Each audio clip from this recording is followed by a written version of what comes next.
ఆంధ్రప్రదేశ్ రాజకీయ క్షేత్రం మునుపెన్నడూ చూడని రీతిలో ఒక సంచలన పరిణామం చోటు చేసుకుంది. రాష్ట్ర మాజీ ముఖ్యమంత్రి వైఎస్ఆర్ కాంగ్రెస్ పార్టీ అధినేత వైఎస్ జగన్మోహన్ రెడ్డి నేరుగా అసెంబ్లీ ముఖద్వారం వద్ద ధర్నాకు దిగడం తెలుగు రాష్ట్రాల్లో పెను సంచలనంగా మారింది.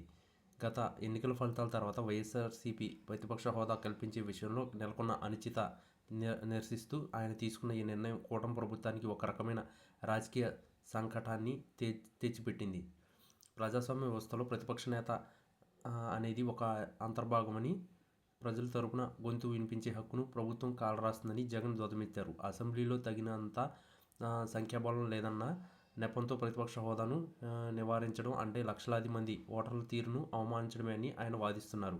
ఈ అనూహ్య నిరసనతో అమరావతి పరిసర ప్రాంతాల్లో ఒక్కసారిగా వేడెక్కాయి. సాధారణంగా మాజీ ముఖ్యమంత్రులు నిరసన కార్యక్రమాల్లో పాల్గొన్న నేరుగా అసెంబ్లీ మెట్ల వద్ద బైఠాయించడం అనేది భారత రాజకీయ చరిత్రలో చాలా అరుదైన విషయం. ఈ పరిణామం అటు దేశవ్యాప్తంగా కూడా చర్చనీయాంశమైంది. జగన్ చేపట్టిన ఈ ధర్నా కూటమి ప్రభుత్వానికి ఊహించని షాక్ అని చెప్పవచ్చు. ఎందుకంటే ప్రభుత్వ పాలనపరమైన విషయంలో బిజీగా ఉన్న తరుణంలో ప్రతిపక్షం ఇలాంటి దూకుడు ప్రదర్శించిందని బహుశా ఎవరూ ఊహించలేదు. అసెంబ్లీ లోపల జరిగే చర్చల కంటే బయట జరుగుతున్న ఈ పోరాటం మీడియా దృష్టిని ఎక్కువగా ఆకర్షించడంతో ప్రభుత్వం కొంత ఆత్మరక్షణలో పడింది. మరోవైపు ఈ నిరసన కేవలం ప్రతిపక్ష హోదా కోసం మాత్రమే కాకుండా ప్రభుత్వ వైఫల్యాలను ఎండగట్టడానికి ఒక వేదికగా జగన్ మలుచుకున్నారు. ప్రజల సమస్యలపై మాట్లాడేందుకు తమకు అవకాశం ఇవ్వడమే లేదని, అసెంబ్లీలో మైక్ కట్ చేస్తున్నారని, అందుకే తాము విధుల్లోకి రావాల్సి వచ్చిందని ఆయన కేడర్ను స్పష్టమైన సంకేతాలు పంపారు. ఇది వైఎస్ఆర్సీపీ శ్రేణుల్లో కొత్త ఉత్సాహాన్ని నింపడమే కాకుండా రాబోయే రోజుల్లో పోరాట పంతం ఎలా ఉండబోతుందో ముందస్తు సూచిస్తుంది. కూటమి ప్రభుత్వానికి ఇది ఒక పెద్ద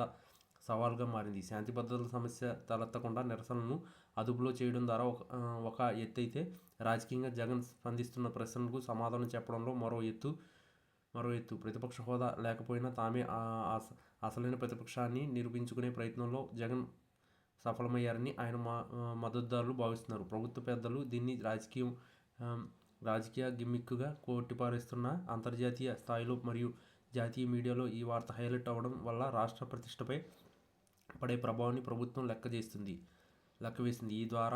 ఈ ధర్నా ద్వారా జగన్ తన బలాన్ని నిరూపించుకోవడమే కాకుండా కూటమి ప్రభుత్వం ప్రజల గొంతును నొక్కుతుందనే ప్రచారాన్ని బలంగా తీసుకెళ్లగలిగారు.